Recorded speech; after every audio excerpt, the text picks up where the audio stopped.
Case where somebody actually beat the wife with an axe in the face, in her face. As I speak with you, the lady is still hospitalized in Kumasi. Also in this package, government sets up task force to man coastal areas in and around Apawu as police retrieve one more body in drowning incident there. We'll hear from mother of the deceased and Interior Minister who says the IGP and the security agencies are committed to finding the cause of their deaths. I will assure you that IGP and the regional command are all involved and we will want to get to the bottom of this matter. And Ghana has done fairly well. That's the review of a public health expert assessing 1 year of the country's handling of the deadly coronavirus. We have therefore made the assessment that COVID-19 can be characterized as a pandemic. And it's a year of restrictions, pain and sorrow, but also of creativity, successes and triumphs to overcome a public health emergency. We have more. #COVID a year on. And in business, the 2021 budget will be themed on focusing on economic restoration and also growth revitalization for the economy going forward. Later in sports, member of the Ghana Football Association's Executive Council, Samuel Inimado, urges government to assist sport financially to enable the sector recover from the impact of COVID-19. And later on the show, why dog meat is in short supply in the upper east town of Sandema. We'll get some answers. You go to the market and the prices are sometimes the problem, as high as 400 Ghana cedis. The dog meat is my favorite. Sometimes if I don't get it, I feel like going far to get it. We have that and more in tonight's edition of Newsnight. You want to join us with your thoughts and comments? It's via WhatsApp 055 11 11 997. I am Emefa Apawu. And my name is Mensah.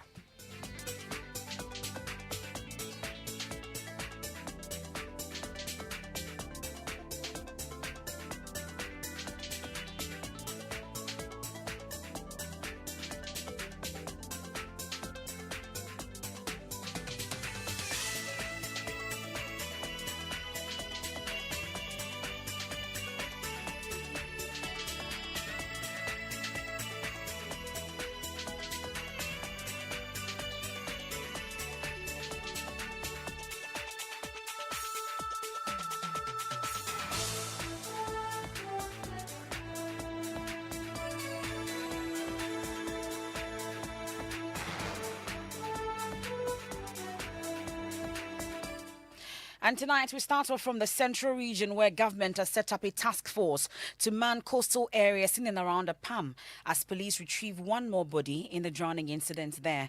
The body of a 14-year-old boy was retrieved by a rescue team today, bringing the number to 13 bodies retrieved so far since the search began over the weekend. Well, the Central Regional Police, which found the body, said it was almost decomposing. Celestina Mensah is mother of the 14-year-old, and she's been speaking to the media. And 5 days after the child they have recovered is my son. Today is a 5th day since he went missing. His remains have decomposed. I will advise parents to be watchful of the whereabouts of their children. And to the children, they should learn to obey their parents. If they had listened to the words of their parents, this disaster would have been averted. The Sunday Special is an event they participate in every month. We advise them against it.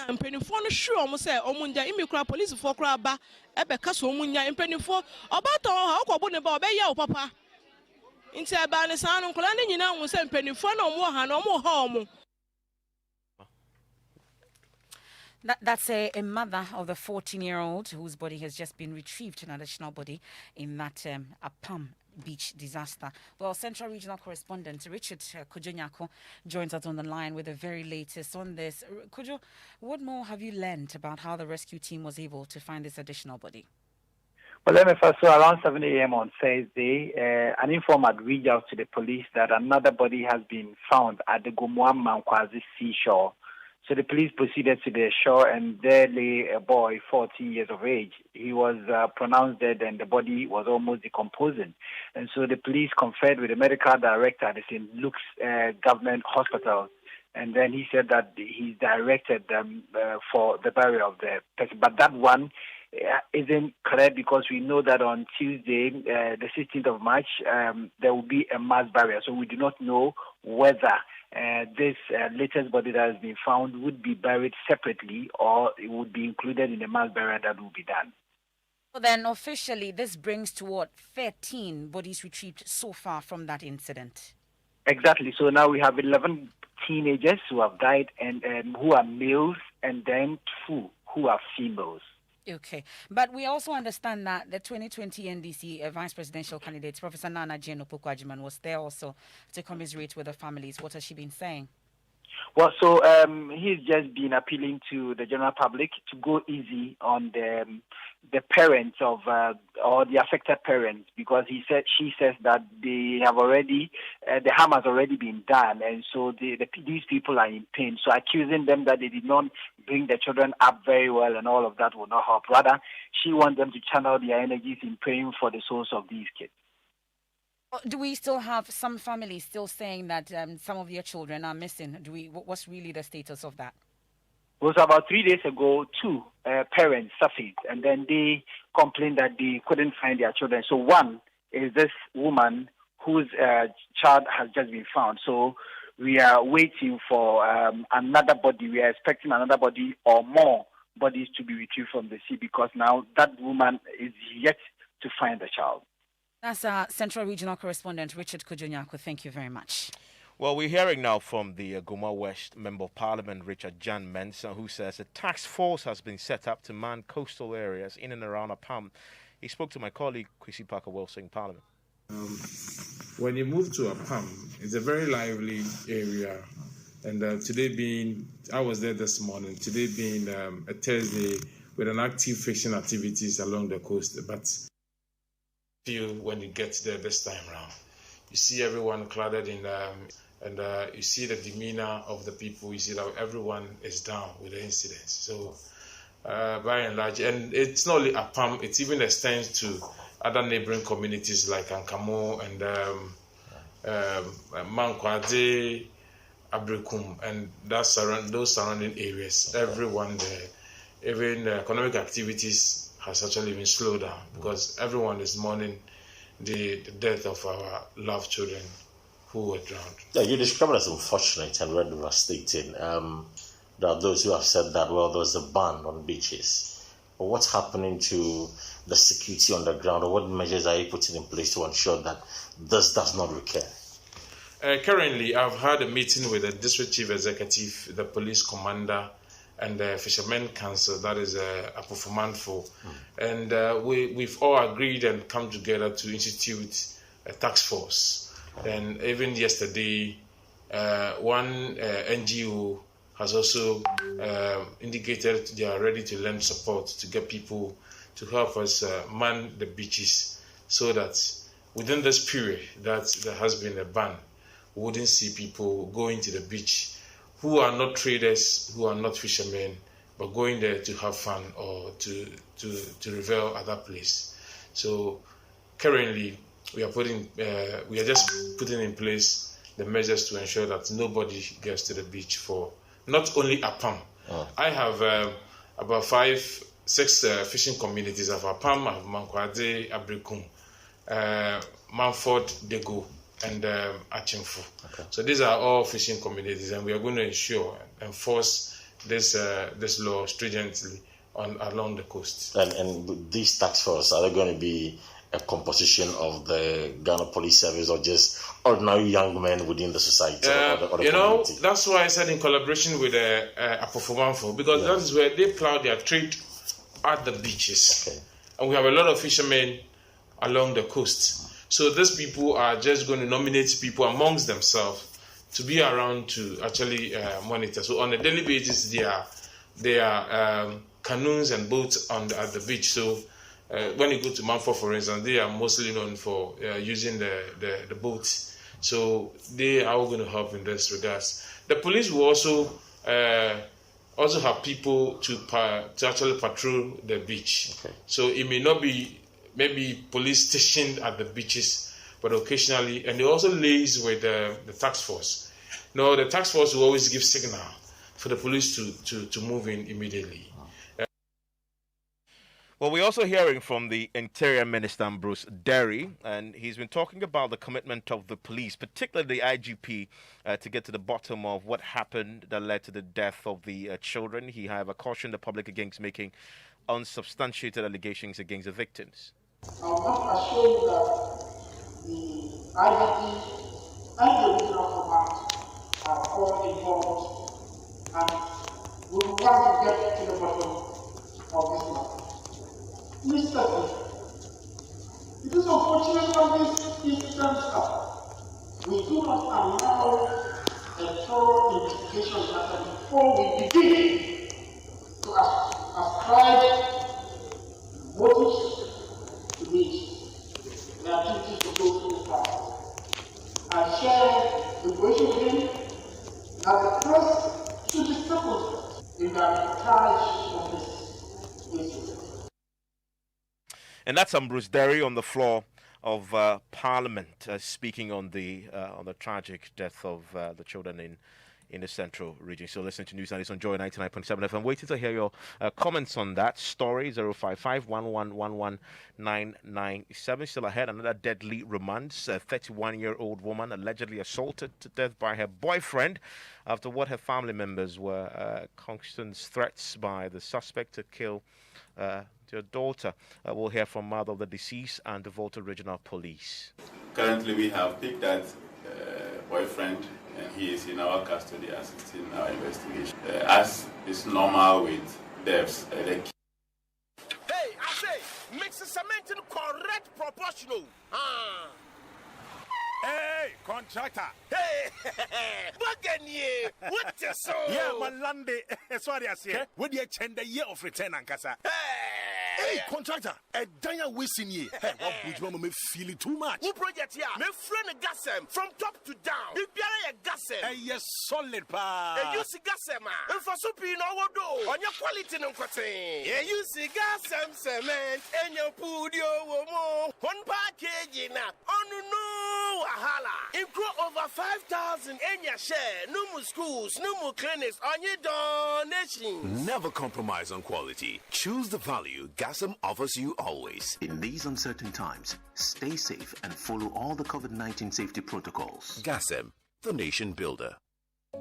Swap in a Philly, swap in a Philly. Bring your regular free-to-air decoder to any Electroland outlet and get the brand new HD Plus decoder for 100 Ghana cedis only. Enjoy your favorite local TV channels in razor-sharp, high-definition quality, 5 times clearer than SD. Philly on your HD Plus decoder. Even more interesting, you will enjoy the first 2 months for free. You don't need a new dish if you are already receiving the multi-TV signal. Visit hdplus.com.gh for more info. HD Plus, the Philly experience. Joy 99.7 FM. And I want to take you to Emefa Apawu's home region of the Volta region, where a 31-year-old woman has been allegedly assaulted, leading to her death by her boyfriend in a Capitol Hill. Now, the deceased, Elizabeth Apawu, was rushed to the whole government hospital on March 7 and died the very next day, allegedly from bruises she sustained from the suspect, Kuma Philip Caesar. Now, this morning, after a great... This is coming after a Greater Accra or Accra-based businessman allegedly assaulted his wife, leading to her death as well. We've been talking about that story as well. Mother of the deceased says the suspect threatened to kill the level 300 university student sometime last year. Now, she says her daughter had earlier complained to her about an assault, which resulted in the suspect biting off the skin of the deceased. Well, medical reports suggest the deceased reported to the hospital with headache, general body pains, and injuries on the left shoulder, with swelling on the upper right eye.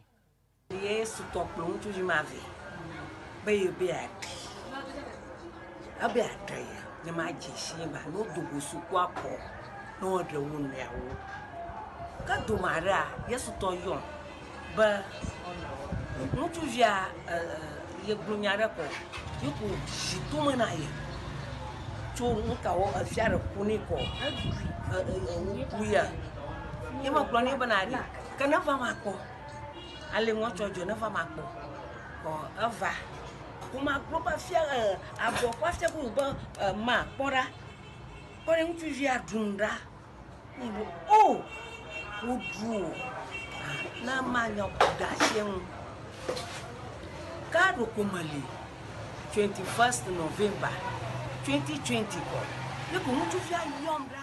So we're hearing now from the mother of the deceased who has been speaking to us. Max is here with details of what she's been telling us. Yes, she says Yesuto introduced the young man and so Yesuto is the name of the daughter. Yeah. Okay, Yesuto introduced the young man to me and said they would get married when she completes her education. There was a day she called me and said her boyfriend had slapped her and bitten off part of her skin. I told her to break up with him. On the 21st November 2020, the young man called me and said if my daughter does not kill him, he will kill her. I asked my daughter what the problem was, and she said she was going to report the matter to the police. Last Sunday, she called me and said she needed some money to buy a beverage because she's feeling dizzy. I suggested soda water to her, and I was later told by her friends that she had been assaulted again. Her friend Salamatu called me and broke the news to me. Okay. Naji soda water.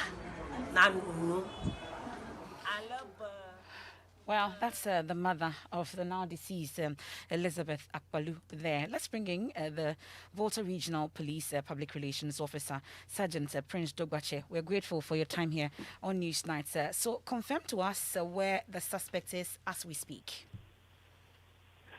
Thank you and good evening. As we speak, the suspect is in police custody, still assisting investigation. So what kind of investigation are we undertaking? What kind of preliminary briefings that you're getting regarding this particular incident? Yes, so we had information regarding the death of the young lady, as had already been covered. And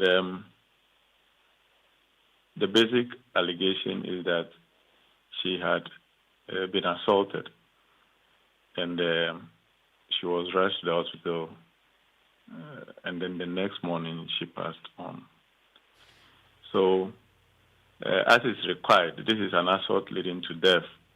So, basically, we are investigating a case of murder. But technically, it is not ours to call. We need professional medical assessment of that state of the body to determine whether indeed there's a link between the assault and the death in order to establish murder. So, and then once we are through with that, we'll be able to proceed with our next line of action. And this suspect, we are told, is Kuma Philip Caesar, correct? That's correct. And how did he come into custody? Because you just said that he's in police custody as we speak. Did he turn himself in? What exactly is the nature of this arrest? Well, when the story came, we quickly went to the hospital to ascertain the veracity of the allegation of assault. Indeed, physical examination on the body suggests that, yes, there have been marks of assault. And so, because there were previous incidents which were reported, particularly at Avedakpa, on the 19th of December 2020, it was easy to get to him. And so we fell on the Avedakpa police to effect his arrest, which was done. And currently he's in Ho, assisting our investigation. So this is not the first time he's done this to the deceased. The first reported case, what exactly was the nature of action that was taken by the police? Yes, in the first instance, per the record that we have, as I mentioned, on the 19th of December 2020, when the lady was assaulted, she reported at Avedakpa police station, and the processes were followed. a medical police report was given to her to attend hospital. We are now learning that, yes, during that time, she had to spend a few days on admission at the hospital. But after she regained her health, she went back to the police and then caused the case to be withdrawn. And so that put a hold to the action of police at that time. And then the subsequent one that happened about 2 weeks ago, which she could not or she did not report to the police. Incidentally, when we learned of this, we quickly had to go in and then, as I said, effect the arrest of the suspect. So currently, we are on course and we'll get through the postmortem examination, and once that is done, we'll know what next to do. Okay, so he's currently in police custody, and we know that you can only hold him for up to 48 hours. When are we hoping to put him before court? What exactly is going to happen after that? Yes, hopefully by tomorrow he should be in court. Okay. We're grateful for your time. That's Sergeant Dogbache there. He speaks for the Volta Regional Police. Well, guess what? I mean, in the wake of this news breaking, it was on my jaw line, and there's a lot of speculation on social media that the suspect in question is a deputy director at the Youth Employment Agency. Well, the agency has a statement out tonight. My colleague Maxwell Wagba is joining me with the details of the Maxwell. What's the Youth Authority saying? Well, it says firstly, the agency does not have any administrative position like a deputy director at the district level. Thus, there is no position like that. It says secondly, the suspect Philip Caesar Kuma was a staff engaged on contracts to aid in the monitoring and evaluation activities in the Akachi South District. It continues to say that his contract has expired and is under review and consideration for renewal. Management has gotten to the Volta Regional Director of the agency and obtaining detailed information and facts on the matter to inform further actions. It continues to say that they wish to state that the case is now a criminal matter involving the suspect and the Ghana Police Service. The agency will therefore urge all and sundry to allow the law to take its course. So that's the statement from the YEA denying that claim, saying that the suspect was a member of a staff engaged. And Maxwell, thank you very much for bringing us that. I mean, this is the second case we're reporting this week of an abusive relationship, right? I mean, on the back of that, we're hearing from some experts in the field of advising on these matters, particularly the Coalition on Domestic Violence legislation in Ghana. And we are hearing also from the clinical psychologist, he's also a member of the coalition, Adolfo Wuku-Bekwing, who's advising women to walk out of abusive relationships. We also yesterday heard from Angela Jamnabaji, who gave a startling revelation, the statistic. Yeah, 1 out of 3 women in relationships have experienced physical abuse. So that's quite a lot. Former Deputy Gender and Social Protection Minister Frida Prempeh is also calling for effective legislation to properly deal with domestic violence. Passed the spousal bill. I think that if you have a law in place, it will serve as a deterrent for other men to know that they are not supposed to abuse their wives. Yes, when I was a deputy minister for gender, I witnessed a case where somebody actually beat the wife with an axe in the face, in her face. As I speak with you, the lady is still hospitalized in Kumasi. So that's the situation. If you are experiencing any form of abuse in any relationship, you don't have to wait to be killed. You can just walk out of that relationship. And you've just heard from a former Deputy Gender and Social Protection Minister, Frida Prempeh, on that. Well, in the second half of the bulletin, we will be marking 1 year of COVID, and there's a series of stories we'll be examining for you. I want to stay with us for that. But tomorrow is a big day. The first budget of President Akufo-Addo's second term will be on, and the Ghana Union of Traders Association, GUTA, says they do not expect government to increase taxes in tomorrow's budget. Now, the association says they expect government to introduce measures to widen the tax net instead of introducing new taxes as government presents the budget tomorrow. The budget which will be read by the majority leader and Minister for Parliamentary Affairs, which will be a first, by the way, Osechi Mensah. So he's expected to highlight steps the government is taking to bring back the economy, of course, revive it in the wake of the COVID pandemic. But Guta wants a widening of the tax net instead. Listen to Benjamin Yeboah, who is the welfare officer of Guta. But we don't expect any increment in any taxes. Seriously, if anything at all, now through this COVID stimulus package, a lot of people, were able to register with GRE through these TIN numbers, trying to get TIN numbers. We expect that for the finance ministry will use these TIN numbers that they've gotten to widen the tax net. I think we've been speaking about this widening of the tax net for quite too long. I think now they have a platform to do that, so that every Tom, Dick, and Harry will be paying something. And then the GRE should also continue to ensure that anyone who is even outside, someone not having this permanent, address should stop. Even if the person is on tabletop, they should go to the person and see how best they can take something from the person in terms of institution this tax stamp. Well, Guta also wants government to deal with the lending rate in the country to enable businesses have access to low interest rates. Well, we're hearing from a lot of members of various associations. Guta is one of them. Also, Association of Ghana Industries is also speaking. They all have expectations of tomorrow's budget set. Chuma Kwabwa expects assurances from the budget on stabilization of the economic environment for businesses to be competitive in Ghana and beyond. It is key that we have all the key indicators being in stable range. So the key indicators such as inflation rate, interest rate, policy rate, all being within reasonable range so that people can plan and predict the environment and operate as such. And therefore, in the budget, we want to have strong indications of economic stability in the next couple of quarters. We know that the first quarter has been reasonably well managed. The inflation and the depreciation of the cedi that we normally experience, it hasn't been that bad.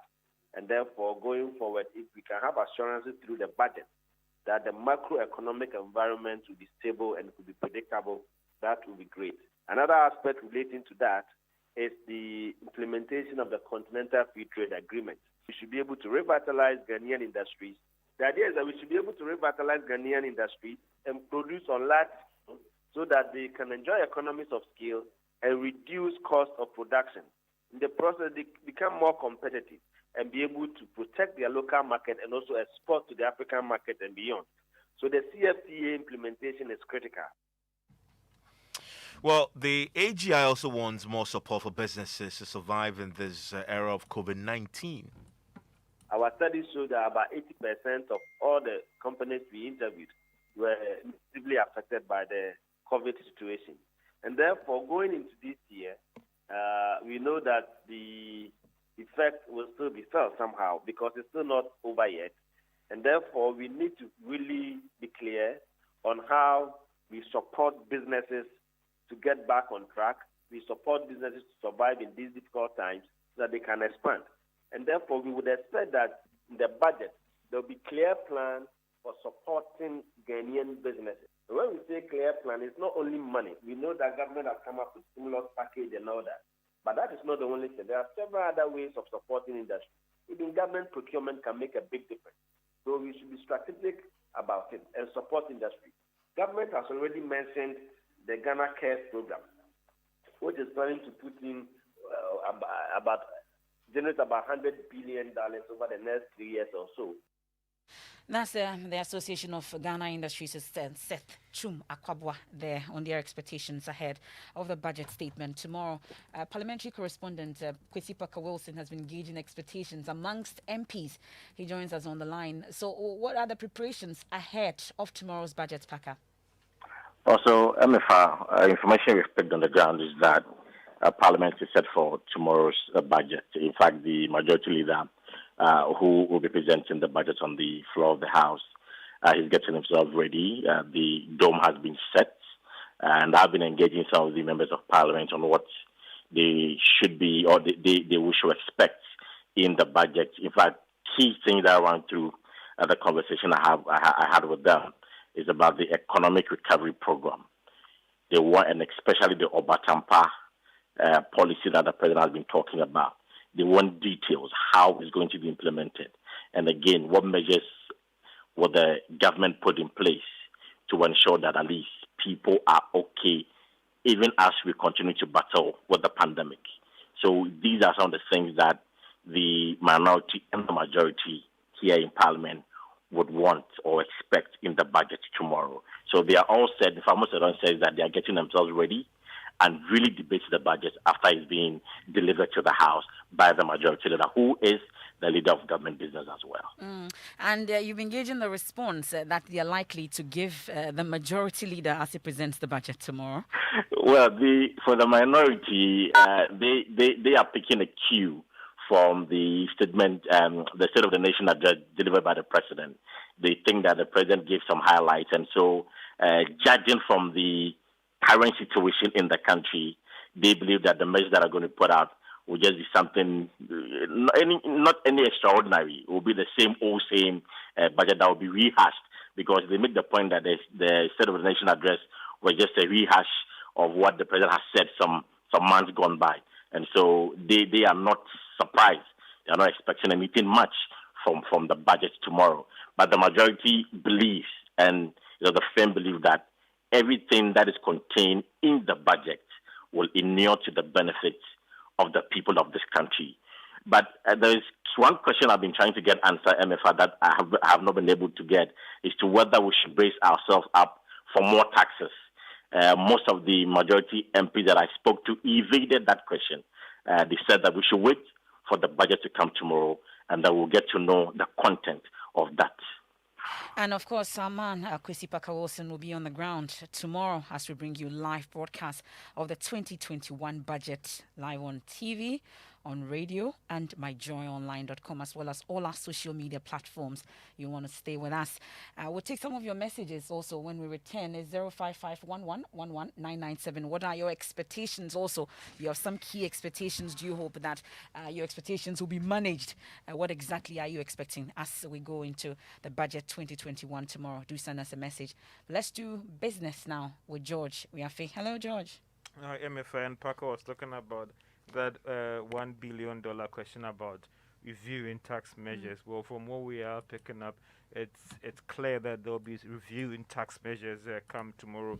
As in fresh taxes or increase in existing taxes? There will be some adjustment in existing rates, and depending on how you want to look at those taxes, it may come across as a new one or a modification of the existing one. So expect some review in taxes. That should bring in over 5 billion Ghana cedis into government's revenue as well. So you may have to brace yourself for that one. That is, if all other things being equal and what we are picking up is anything to go by. I'll be getting you more details on that one. And the theme of the budget is expected to focus on economic restoration and growth revitalization, and that is what budget will be looking at come tomorrow in terms of what it can do to help grow the economy. There's some oil marketing companies have started adjusting their prices at the pumps, with Total now selling a liter of diesel and petrol at 5 Ghana cedis 45 pesos. I'll be getting you more details on that one. The business news on Newsnight is brought to you by MTN Business. Welcome to the new world of business. Kingdom Books and Stationery, your number one stop shop for all your office essentials, and Allianz Insurance. You've worked hard for your money, and that is why we are constantly creating more secure and innovative ways for you to keep your money safe everywhere you go. Experience a safer and more secure way to do all your transactions with MTN Momo. Present your national ID, voter's ID, NHIS card, passport, driver's license, or your SNIT ID card whenever you visit any Momo agent's point. Keep your transactions safe and secure everywhere you go, because we are good together. Remember to present any of these valid national ID cards for all your Momo transactions at Agents Points beginning from Friday, 2nd April 2021, everywhere you go. Our 130-year journey at Allianz has seen our operations growing to cover over 92 million Allianz customers in over 70 countries worldwide. Allianz Life Insurance Ghana, a subsidiary of Allianz Group, has put together a wide range of insurance packages to suit the pockets of every Ghanaian individual, family, group, corporate body, as well as their employees. Kindly call us on 030-2267-892 or 059-144-9686 or visit our website www.allianz-gh.com for more enquiries. Allianz Life, we secure your future. Joy 99.7 FM.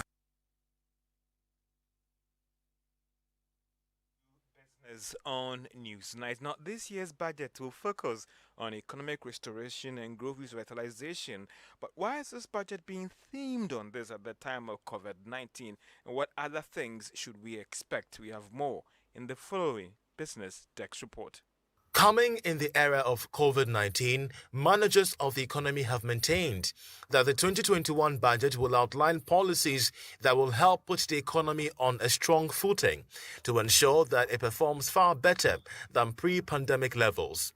Therefore, most of the policy proposals will be aimed at achieving these measures as well as rejuvenating the economy following COVID-19 shocks, which resulted in significant drop of economic growth. The budget statement and economic policy will, among other things, look at how it can quickly complete ongoing projects. Therefore, there will be less focus on the commissioning of new ones. It will also extend fresh support to enterprises with special attention on small businesses and how they can be given the needed support and funds to grow.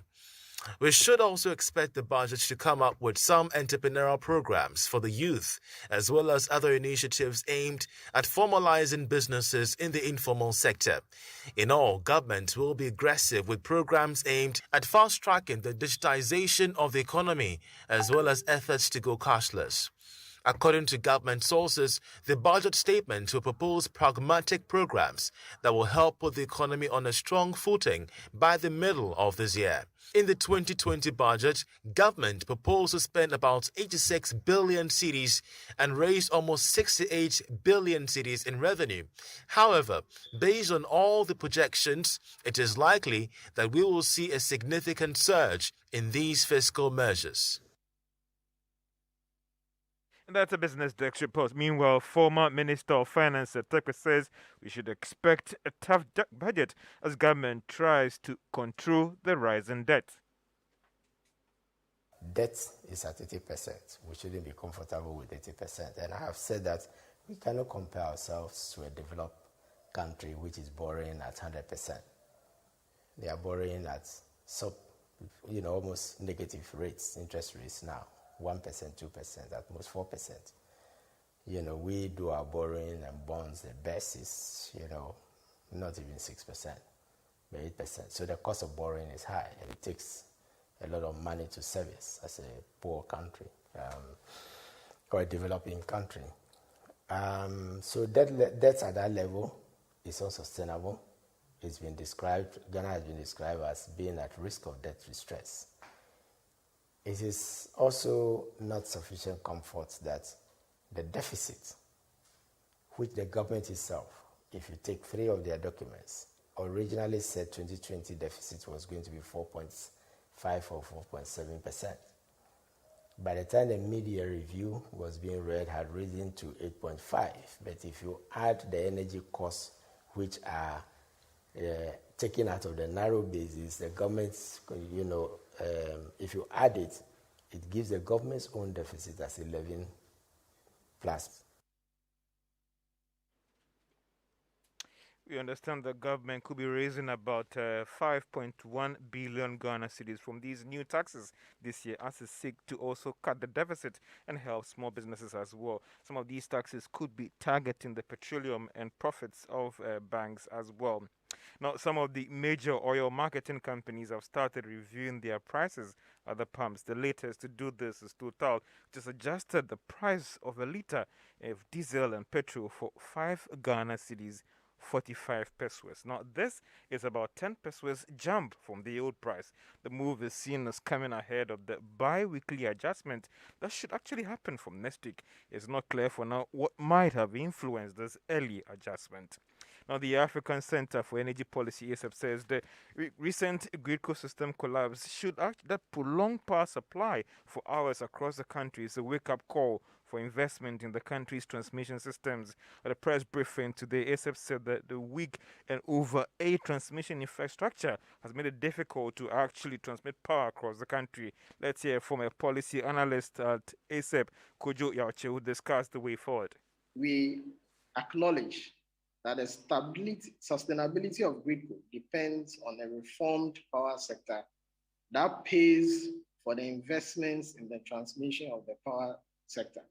The fiscal position of government currently makes it difficult for the budget to continue to sustain investments in the transmission system. So efforts should be focused on reforming the power sector to ensure that payments are made, payment obligations are honored, so the system can on itself invest in the restructuring of the transmission system. And that's a policy analyst with ASEP, Kojo Yauche. And that's all for business on Newsnight. And a few of your messages now on our WhatsApp console. Walanyo says, if there is an absolute in the relationship and maltreatment, if there's an abuse in the relationship and maltreatment, I don't know why women can't simply disengage. You want to answer it? No, I can't, because I've never been abused. Okay, and Kukwa says, I am being abused. I'm being abused by my husband most of the time. And now that I have decided to walk out of marriage, he wants to attribute it to me finding another person out there. He makes sure I bleed in a part of my body to deform me. Wow, that's a shocker, Kukwa. Kofi Seidu also says abusive relationships should be made a criminal offense. It's bad to abuse someone for whatever reason. Lincoln in Akwitiman says, I hope the killer of the deceased will not be sent to a psychiatric hospital just to, kill the case. And we have Harrison in East Legon also saying it's really a sad story about the dear kids. Please, what really happened? Please educate us. So we're told they went for a swim at the Palm Beach on Sunday and they didn't return. And from Nunyaji Peter in Akachi, he says, very sad event. I pray that God should calm down the hearts of these children. Some of your messages that you've been sending in. And it's a year on. It's how time flies. Except that this time, it's not something that you enjoy because it was a devastating effect on all of us. For a year, our lives changed in ways we never imagined. The outbreak of the COVID-19 pandemic in Ghana meant the imposition of restrictions, including lockdown, shutdown of schools, churches, mosques, and businesses, leading to the collapse of many businesses and, of course, job losses. Our social lives have been shattered. No more shaking of hands. I can't shake your hand. I can't hug still you. Can't do it, yeah. Our social distancing rules have kicked in. Funerals, weddings, and other social events all restricted in an attempt to halt the spread of a highly infectious COVID-19 virus, which has so far infected nearly 87,000 people and claimed 656 lives. Here's the head of our health desk, Fred Smith, with some reflections. But also, you can follow the hashtag COVID a year on. But education was one of the areas severely affected. Schools were closed, leading to job losses and a change in the mode of teaching and learning. Beryl Ernestina Richter looks at this area in this report, also read to you.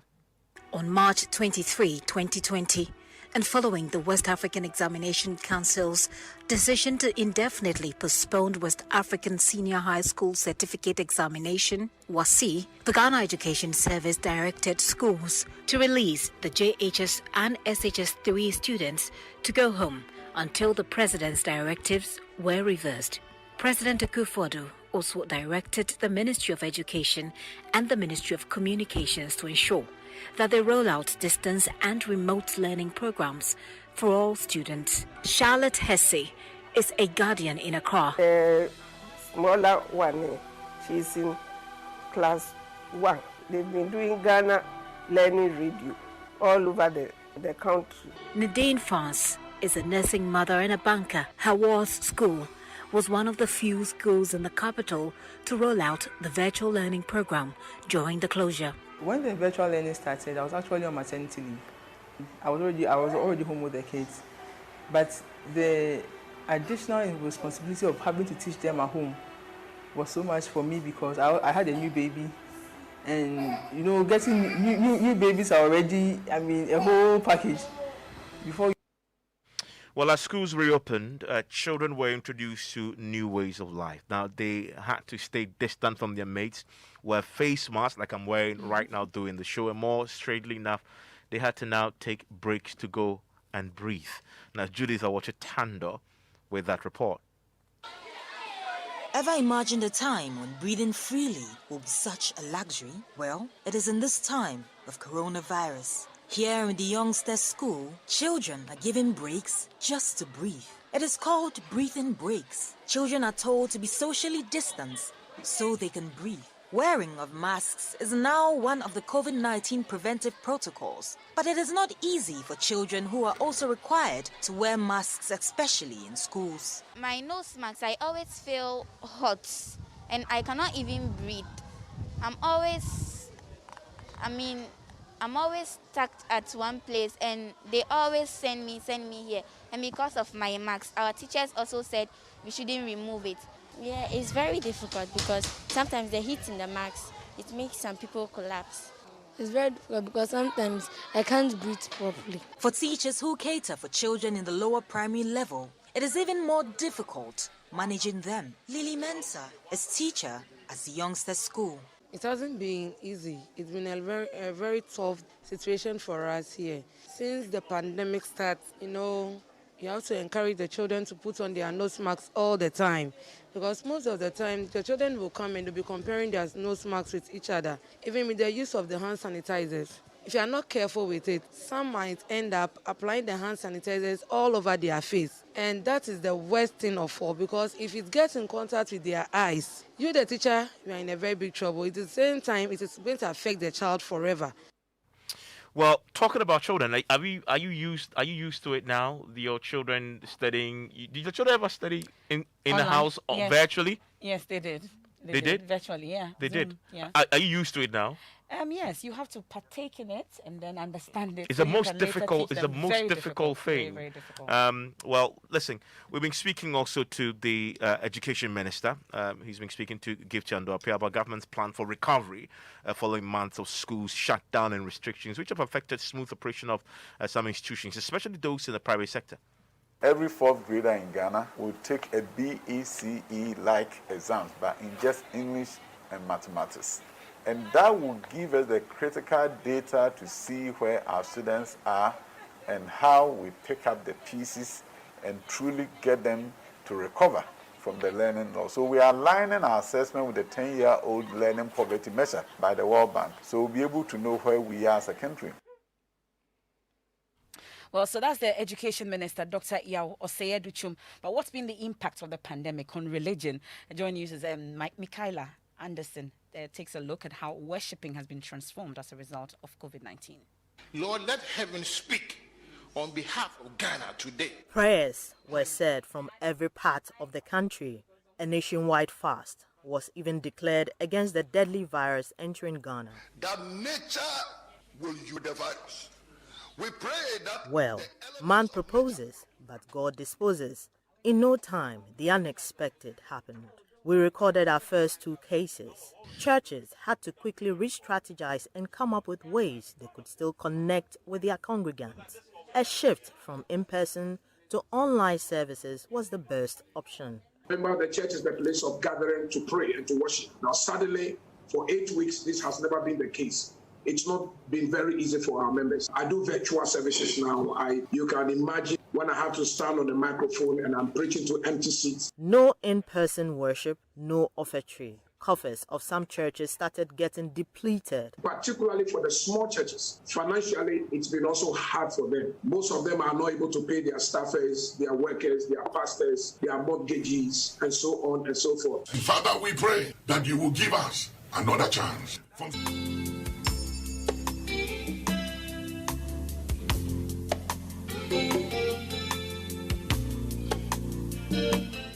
Well, church was affected. It didn't stop you though from going to church, Worshiping virtually. yeah, and all that. I mean, for me, it made church very easy and accessible. Yeah. The positive impact because I could lie in my bed and still be in church. Yeah. That aspect hasn't stopped. Let's look at its impact on the creative arts industry. Noella Yali has been exploring its impact on the lives of those in the industry.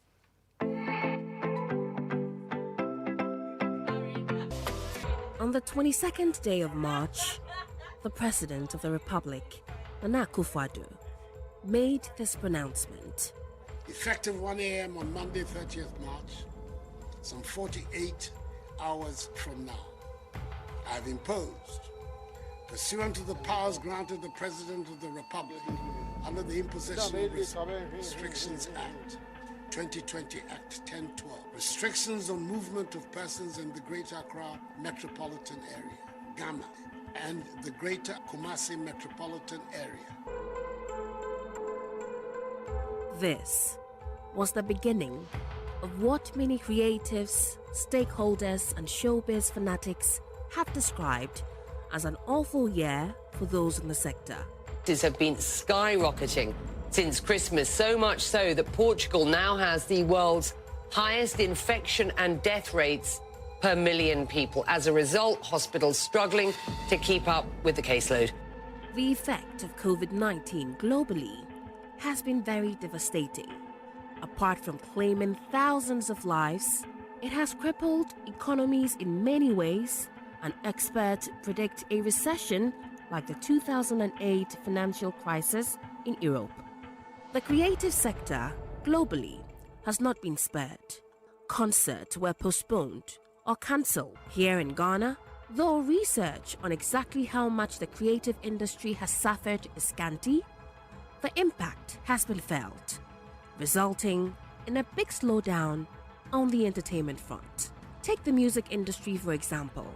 Musician Bisakade, Kiddy, and Stonebwoy had to cancel shows they had already booked in Europe and neighboring countries. I had to put my tour on hold, and come back to Ghana. That's what I remember about when the corona pandemic began to hit hard. So I left that, came back home, lost all that, revenue and all that stuff. So came back home, we have to re-strategize, and that was even the time where I released my album, I released my album in the heart of Corona, and it was one of the albums that people felt like, wow, we took the lead to continue to put out musical material, after which saw a lot of people dropping albums, Honestly speaking, it's been very difficult, but well, it's been absolutely difficult for a lot of industries, including that industry, but there's also the impact on the transport sector. And managers say they lost more than half of their sales as a result of the pandemic. Joy News, Obatampa and Sabwaji came up with this report.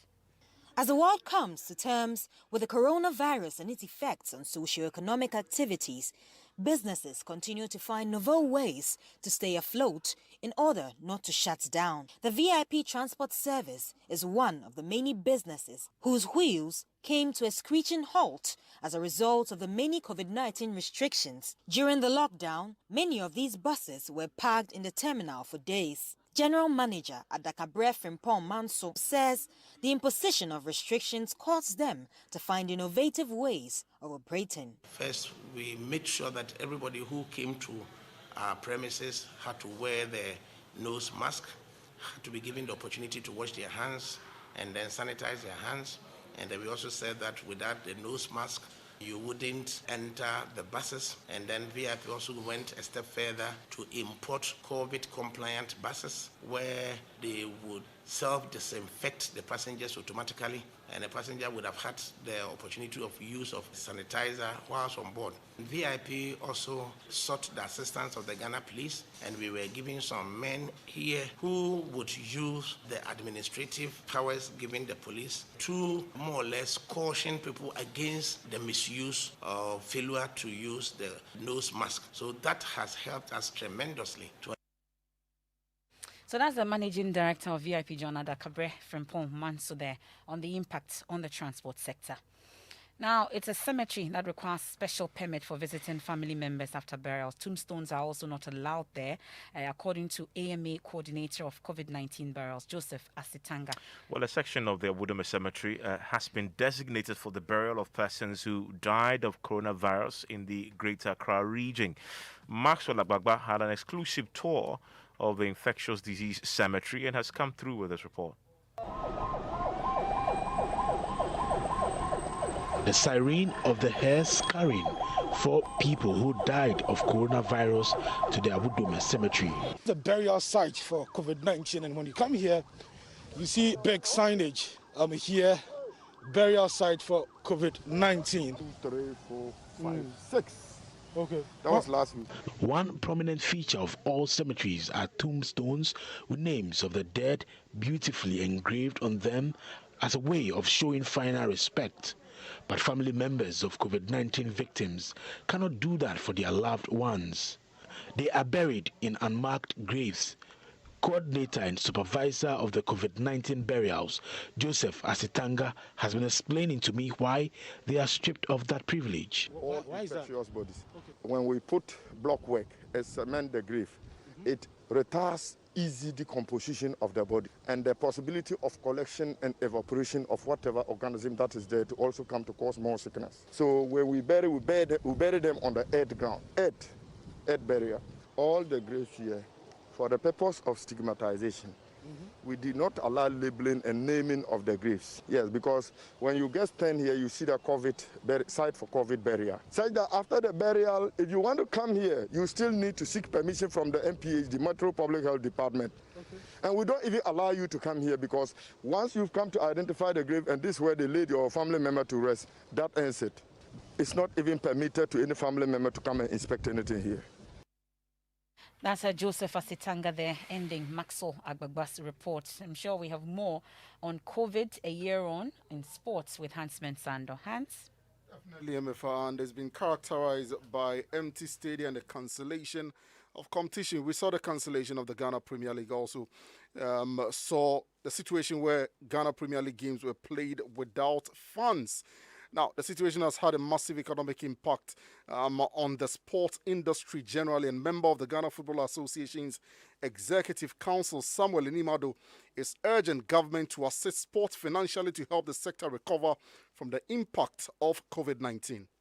It is time that the support that government will give to sports should come out. It should be something that Parliament should approve. Put all the necessary lobbying skills to get government to bring in money for sports. Sports changes the system. Sports brings us together, and sports also brings the nation into a healthy nation because more sports, more people are healthy, more productivity at work. Because look at when the satellite went. I was not in Ghana, but we heard that everyone was jubilating, and the whole Ghana was happy. Okay. Look at just this alone. It tells you when the Black Bombers are going there, the swimming people are going there, athletics people are going there, the other federations are all going, and we are all bringing honors to the nation. It will to really help this economy very well. It's not only the special honors and the winning trophies, but it helps the economy in so many aspects.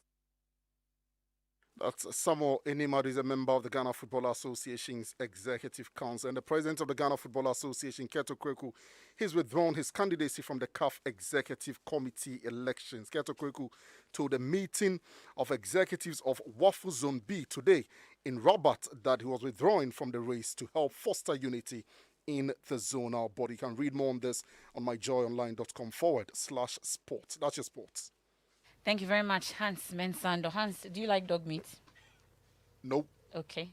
Evans, how about you? No. But you eat kebab by the roadside. Do you know whether Well, you asked me whether I like it. I don't. You don't. Knowingly, of course, I won't.